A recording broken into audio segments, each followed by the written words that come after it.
All welcome to SD voice over. இன்றைக்கி நம்ம love next ஒன்ற ட்ராமாவோட எபிசோட் 6 பார்க்கலாம். வாங்க ட்ராமாக்குள்ளே போகலாம். இப்போ எடுத்ததுமே வந்து நம்ம ஹீரோ வந்து சைல்ட்ஹுட் டேஸ் திங்க் பண்ணுற மாதிரி காட்டுறாங்க. என்ன நினச்சி பார்க்குறாருன்னா, குழந்தையா இருக்கும் போது நம்ம ஹீரோயினுக்கு முதல்ல அவங்க பல்லு விழுந்திருக்கும்ல, அதெல்லாம் நினச்சி பார்க்குறாரு. அதே மாதிரி அவங்க முதல்ல சைக்கிள் ஓட்ட கற்றுக்கிட்டதும் இவர் கண்ணு முன்னாடி தான். அதுக்கப்புறமேட்டுக்கா அவங்க வீட்டில் சண்டை போட்டுட்டு ஓடி போயிடுவாங்க. அப்பப்போ அப்படி ஓடி போகிறப்போ வந்து ஒரு பீச் சேண்டில் வந்து SOS எழுதி காப்பாற்றுங்க அப்படி சொல்லி எழுதி வச்சுருப்பாங்க. அதையும் நம்ம ஹீரோ தான் பார்த்துருப்பாரு. அதே மாதிரி அவள் ஃபஸ்ட்டு அவங்க ஸ்கூலில் ஒரு க்ரஷ் இருந்திருக்கும். அந்த பையனுக்கு வந்து லெட்டர் கொடுத்து அவன் ரிஜெக்ட் பண்ண அந்த மொக்க வாங்கின மூமெண்ட்டையும் நம்ம ஹீரோ தான் ஃபஸ்ட்டு பார்த்துருப்பார். இதெல்லாம் பார்த்து அவருக்கு வந்து இந்த கல்யாணத்தை மட்டும் இவங்க சொல்லாமல் சடனாக வந்து இன்விடேஷன் கொடுக்குறாங்க. இதெல்லாம் வந்து நம்ம ஹீரோ நினச்சி பார்க்குறாரு. அதுக்கப்புறம் நம்ம ஹீரோயின் இருக்காங்கல்ல, அவங்க வந்து அவங்க வீட்டில் இருக்காங்க. அப்போ ஓல்டு டைரிஸ்லாம் இருக்குது. அதை எடுத்து படிக்கும்போது அவங்க எழுதி வச்சுருக்காங்க, என் அப்பா தான் இந்த உலகத்துலேயே ரொம்ப பெரிய செஃப் அப்படின்னு சொல்லிட்டு. அதெல்லாம் பார்த்து ஸ்மைல் பண்ணிகிட்டு இருக்காங்க. இப்போ கீழே வந்து அவங்க அம்மா காட்டுறாங்க. அவங்க அம்மா வந்து குக் பண்ணிகிட்டு இருக்காங்க. ஹீரோயின் வந்து வாவ் சூப்பராக இருக்குமான்னு சாப்பிட்டு பார்த்துட்டு இருக்காங்க. அப்போ வந்து ஹீரோயினோட அம்மா சொல்கிறாங்க, நீ எல்லாம் சாப்பிட்டு முடிச்சிடாது, பக்கத்தில் போயிட்டு ஹீரோ ஃபேமிலிக்கும் கொடுக்கணும் அப்படின்னு. சரிம்மா நான் கொடுத்துட்டு வரேன்னு சொல்கிறாங்க. இங்கே நம்ம ஹீரோ வீட்டில் பார்த்தோன்னா நம்ம ஹீரோட அம்மா தான் அவ்வளோ சமைக்க மாட்டாங்கல்ல. ஸோ வந்து அவங்க அப்பா வந்து பழைய சாப்பாடு தான் சாப்பிட்டுருக்காரு. அப்புறம் அவங்க அம்மா கிட்ட வந்து இது வேணுமான்னு கேட்குறப்ப, நான் எனக்குலாம் இது வேணாப்பா, ஸ்பாயிலான ஃபுட்டெல்லாம், நான் வந்து டயட்டில் இருக்கேன், நான் பிரெட் தான் சாப்பிடுவேன்னு சொல்லி பிரெட் டோஸ்ட் பண்ண போகிறாங்க. அந்த நேரம் பார்த்து நம்ம ஹீரோயின் வந்து இந்த ஃப்ரெஷ்ஷான ஃபுட்டெல்லாம் கொடுப்பாங்களா, இந்த வாசனையே வந்து ஹீரோயின் அம்மாவுக்கு ரொம்ப ஆசையை கொடுக்கும். ஆனால் வந்து அவங்க இந்த மாதிரி சொல்லிட்டனால சரி ப்ரெஸ்டீஜ் மெயின்டைன் பண்ண சொல்லிட்டு அப்படியே அமைதியாக நிற்பாங்க. அப்போ ஹீரோட அப்பா கேட்பாரு, சரி வேணுமாடி அப்படின்னு போது, இல்லை நான் பிரெட் தான் சாப்பிடுன்னு சொல்லிட்டு நீ அப்படின்னு சொல்லிடுவாங்க. அப்போ வந்து நம்ம ஹீரோயின்ஸ் நினைப்பாங்க, சரி இவன் இப்போ ரூமில் இருக்க மாட்டான், நம்ம ரூமில் போய் லெட்டர் தேடி பார்க்கலான்னு சொல்லிட்டு நம்ம ஹீரோட ரூமுக்கு போய் லெட்டர் தேடி பார்ப்பாங்க. நம்ம ஹீரோ வந்து ஆக்சுவலி குளிச்சுட்டு இருப்பார். அந்த நேரம் ட்ராயர் ஓப்பன் பண்ணுறப்ப லெட்டர் இருக்கும். அதை எடுத்து பார்ப்பாங்க. எடுத்து படிப்பாங்களா, படித்து பார்க்குறப்போ வந்து எல்லாமே படிச்சுடுவாங்க. அவர் எழுதி வச்சிருந்தார்ல 10 வருஷம் அப்புறமா உன் மனசில் இருக்க ஃபீலிங்ஸை வந்து ஹீரோயின்ட்டு சொல்லிடுவியா அப்படின்னு. அதெல்லாம் படித்து பார்த்துருவாங்க. அவ்வளோதான். அப்படியே ஹீரோயின் ஒரு மாதிரி ஷாக்காக நிற்பாங்களா. ஹீரோ குளிச்சுட்டு வெளியே வந்து பார்த்தா ஹீரோயின் கையில் லெட்டர் இருக்கும். அவருக்கும் ஒன்றும் புரியாது.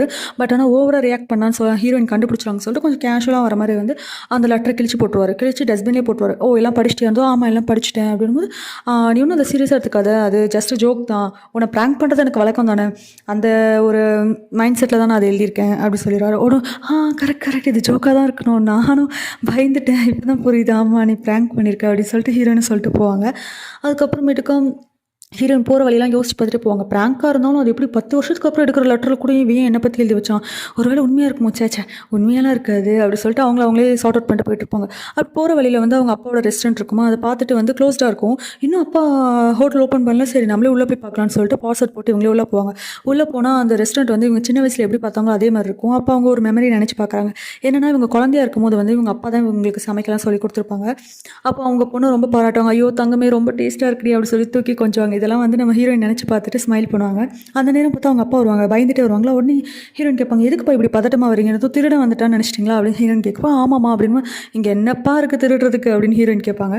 அதுக்கப்புறமேட்டுக்கா வந்து ஹீரோயின் வந்து அவங்களோட ஓல்டு மெமரிஸ்லாம் சொல்லுவாங்க, எனக்கு எல்லாமே ஞாபகம் இருக்குப்பா, நீங்கள் சமைக்க எனக்கு கற்றுக் கொடுத்தது, அதுக்கப்புறம் நீங்கள் நிறைய பெரிய பெரிய ஹோட்டல்லலாம் வந்து செஃப்பாக இருந்திருக்கீங்க, ஆனால் எனக்கு அது எல்லாத்தையும் விட நம்ம ஓனாக பிஸ்னஸ் ரன் பண்ணுறோம், நீங்கள் இங்கே சமைக்கிறத பார்க்க தான் எனக்கு ரொம்ப பிடிக்கும் அப்படி சொல்லி ஹீரோயின் பேசிட்டு இருப்பாங்க.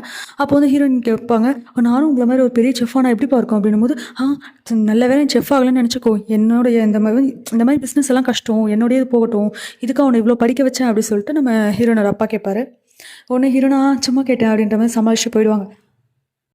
இப்போ நம்ம ரிப்போர்ட்டர் தான் காட்டுறாங்க. அவர் வந்து அவர் ஒரு ஒர்க்கில் போயிட்டுருக்கார் லிஃப்ட்டில். அந்த நேரம் பார்த்து அவங்களுடைய ஹெட்டும் வருவாங்க. அவங்கள பார்த்துட்டு வந்து கேட்பாரு, இந்த மாதிரி வந்து அவங்க குழந்தை நல்லா இருக்கா அப்படி சொல்லிட்டு அந்த ஹெட் கேட்பாங்க. உடனே வந்து ஆமாம்மா நல்லா இருக்கா இப்போ அப்படின்னு ஒன்று, சரி இப்போ ரிலீஃபாக இருக்குது அப்படி சொல்லிட்டு அவங்க சொல்லுவாங்க.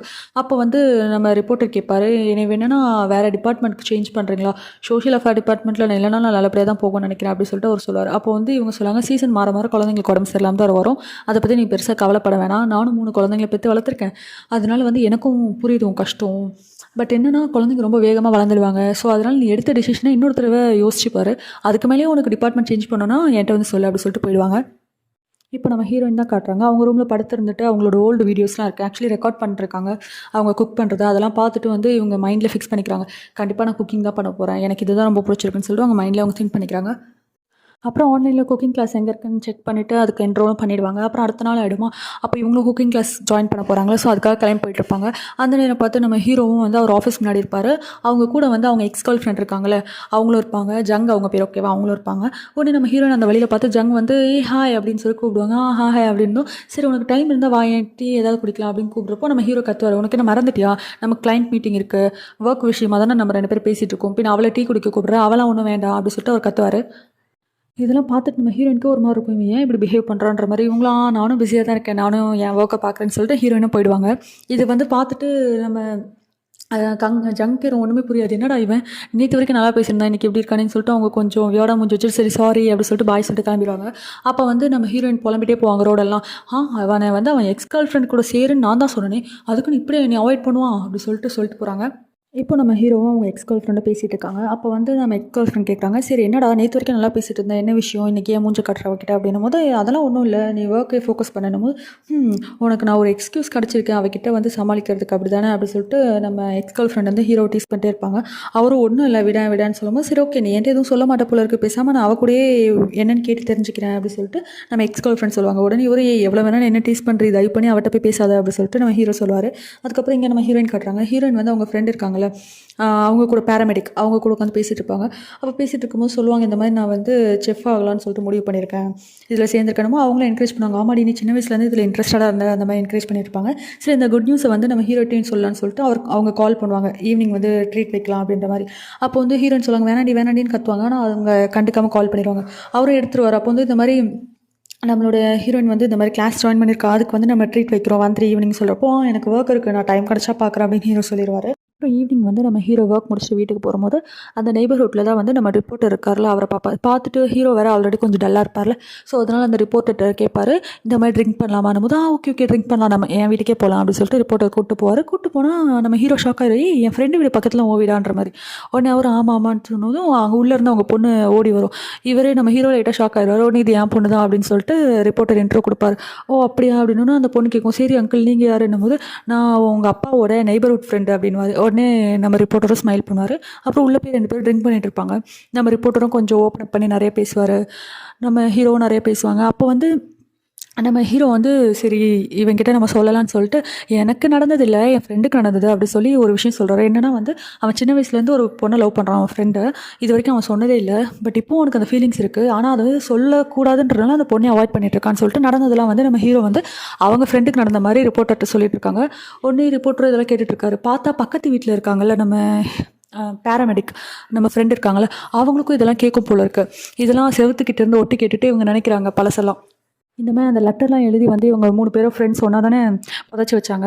அதை அன்றைக்கி நைட்டே வந்து நம்ம ஃப்ரெண்டு எடுத்து பார்த்துருப்பாங்க. அதை எடுத்து பார்த்துட்டு நம்ம ஹீரோட லெட்டர் ரீட் பண்ணியிருப்பாங்களே, அது இன்னும் உங்களுக்கு ஞாபகம் இருக்கும். அதை நினச்சி பார்த்துட்டு சிரிச்சிட்டு இருக்காங்க. இவன் இன்னும் திருந்தவே இல்லை, இன்னும் முட்டாளாக தான் இருக்கான், என்னைக்கு தான் திருந்த போகிறான்னு தெரில, இப்போ வரைக்கும் சொல்ல தைரியம் இல்லாமல் இப்படி இருக்கானே அப்படி சொல்லிட்டு நம்ம ஃப்ரெண்டு வந்து யோசிச்சு பார்த்துட்டு இருப்பாங்க.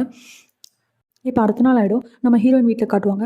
நம்ம ஹீரோயின் அம்மா வந்து ஹீரோயினோட அப்பா எழுப்பிட்டுருப்பாங்க. என்ன எப்போ பார்த்தாலும் காலையில் வெளில நேரம் தூங்குறீங்க, ஒர்க் போவேணாம் அப்படின்னு எழுப்புறப்போ, இதோ போகிறேன் அப்படின்னும் போது, நேற்று நைட் நீங்கள் எப்போ வந்தீங்க, நான் தூங்கும்போது நீங்கள் வீட்டுக்கே வரலையும் போது, இல்லை நான் லேட்டாக தான் வந்தேன். லேட்டாக எங்கே போனீங்க, நான் தான் சொன்னேன் என் ஃப்ரெண்டோட ஃபியூனரல் இருக்குன்னு, சும்மா எப்போ பார்த்தாலும் கேட்டுட்ருக்காதுன்னு சொல்லிட்டு அவங்கள அவாய்ட் பண்ணிட்டு அவர் பாட்டு போவார்.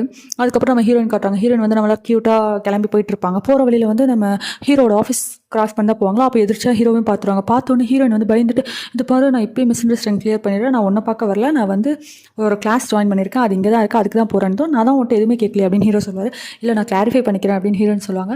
அப்போ வந்து ஹீரோ கிட்ட வந்து ஹீரோயின் ஆசையாக இருக்க சொல்லணுன்ட்டு, இந்த மாதிரி நான் வந்து கிளாஸ் ஜாயின் பண்ணியிருக்கேன், இந்த மாதிரி கொரியன் கிராஃப்ட்மேன் சர்டிஃபிகேட் வாங்குறதுக்காக கிளாஸ் ஜாயின் பண்ணியிருக்கேன் அப்படின்னு நம்ம ஹீரோயின் சொல்கிறாங்க. உடனே ஹீரோ அப்படியா அப்படின்றாரு. அதுக்கப்புறம் நீ வந்து எங்கள் அப்பா அம்மாட்ட சொல்லாதா, அவங்களுக்கு தெரியாதுன்னு. சரி ஓகே நான் சொல்ல மாட்டேன், சரி எனக்கு மீட்டிங் இருக்கு நான் போகணும் அப்படின்னு சொல்லிட்டு ஹீரோ படுத்து போவார். ஹீரோயினுக்கு ஒன்றுமே புரியாது. இவன் தான் வந்து என் ட்ரீமை கண்டுபிடிக்கணும்னு ரொம்ப ஆர்வமாக இருந்தான், இவங்ககிட்ட இப்போ சொன்னால் கண்டுக்காமல் போகிறான், ஒரு விஷ் கூட பண்ணல அப்படின்னு சொல்லிட்டு ஹீரோயினும் ஒரு மாதிரி யோசிச்சுட்டே போவாங்க. அப்புறம் அங்கே போய் கிளாஸ் ஸ்டார்ட் ஆகிடும். கிளாஸ்க்கு போயிட்டுருக்கோம். இங்கே நம்ம ஹீரோ வந்து ஒர்க் முடிச்சுட்டு நைட்டு வந்து அவங்க ஃப்ரெண்ட்ஸ் கூட போயிட்டு ரெஸ்டாரண்ட் போயிட்டு சாப்பிட்டுட்டு ட்ரிங்க் பண்ணிட்டுருக்காங்க. நம்ம ஹீரோ எதுவும் ட்ரிங்க் பண்ணியிருக்க மாட்டார், அவங்க ஃப்ரெண்ட்ஸ்லாம் ட்ரிங்க் பண்ணியிருப்பாங்க.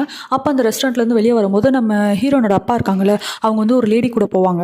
அந்த லேடி ஒரு மாதிரி ட்ரிங்க் பண்ணிட்டு நம்ம ஹீரோயின் அப்பா கூட க்ளோஸாக இருக்க மாதிரி நடந்து போயிட்டு இருப்பாங்களா. இதை பார்த்துட்டு நம்ம ஹீரோக்கு ஒரு மாதிரி இருக்கும். அப்போ அவருக்கு வந்து ஒரு மெமரி ஞாபகம் வருது. அது என்னன்னா, இவர் சின்ன பையனாக இருக்கும்போது கூட இவங்க அம்மா வந்து சேர்மன் ஒருத்தரும் கூட பழகுறாங்கல்ல, அவர் வந்து அவங்க அம்மாவை காரில் கூப்பிட்டுட்டு போயிட்டுருப்பாரு. இதெல்லாம் வந்து அவருக்கு ஞாபகம் வரும். அப்போ நம்ம ஹீரோவுக்கு வந்து மனசே கேட்காது. அதனால வந்து நம்ம ஹீரோயின் வீட்டு முன்னாடியே வெயிட் பண்ணிட்டு இருப்பாரு. அப்போ நம்மளோட அப்பாவும் வந்து அந்த லேடியெல்லாம் பார்த்துட்டு திருப்பி வீட்டுக்கு வருவாங்களா. வரப்போ நம்ம ஹீரோ வாசல்ல உட்காந்துட்டு இருப்பாரு. பார்த்துட்டு ஷாக் ஆயிருவாங்க. உடனே நம்ம ஹீரோ வந்து சாரி அங்கிள்னும்போது, நீ என்ன பயமுறுத்துட்டுப்பா அப்படின்னு, இல்லை உங்ககிட்ட கொஞ்சம் பேசணும்னு சொல்லிட்டு 2 பேரும் பேச ஆரம்பிப்பாங்க. அப்போ வந்து நம்ம ஹீரோ வந்து சரி ஓப்பன் அப் பண்ணிடலான்னு சொல்லிட்டு சொல்லுவார். இந்த மாதிரி வந்து நான் உங்களை ஒரு லேடியோட பார்த்தேன் அங்கிள். எனக்கு கேட்க கஷ்டமாக தான் இருக்கு. ஆனால் எனக்கு வேறு வழி தெரியல அப்படி சொல்லிட்டு நம்ம ஹீரோ சொல்லுவார். உடனே அவரும் ஒரு மாதிரி ஃபீல் பண்ணிட்டு, இல்லைப்பா எனக்கே அசிங்கமாக போச்சுன்னு சொல்லிட்டு ஏதோ சொல்லுவார். பட் நமக்கு காட்ட மாட்டாங்க. அப்புறம் அவர் சொல்லுவார், இந்த மாதிரி என் ஃபேமிலிட்ட சொல்லாத அப்படின்னு சொல்லுவார். நம்ம ஹீரோவும் சரி